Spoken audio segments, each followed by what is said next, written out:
Evening, I'm David Scott. A man will spend Thanksgiving with his family after spending the last 18 years on death row for a crime he didn't commit. Tonight, Anthony Graves home in Pflugerville and sharing his story.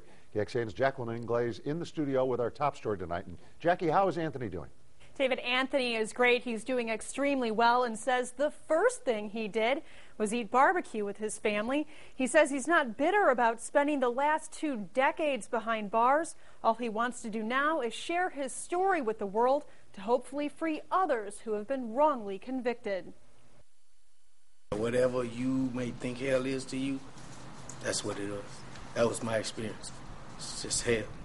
Standing in the front yard of a family member's Pflugerville home, 45-year-old Anthony Graves described what it was like spending half of his life on death row for 6 murders he didn't commit. I had nieces and nephews that have been born that I hadn't seen since they existed. In 1992, a grandmother, her daughter, and 4 grandchildren were killed, and their Somerville home was set on fire to cover up the crime. A jury convicted Robert Carter, the father of one of the children, for the crime.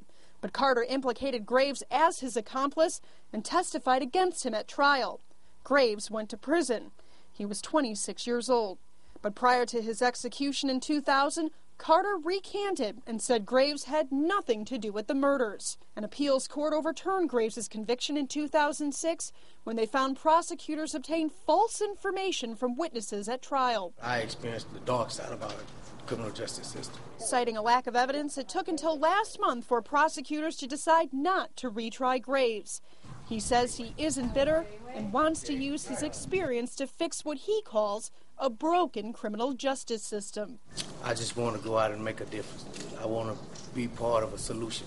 Anthony is looking forward to spending Thanksgiving with his family, then tackling a world that he says has changed so much since he's been gone, namely technology. I'm just having a hard time with the technology, just a cell phone. The cell phone can do so many different things now.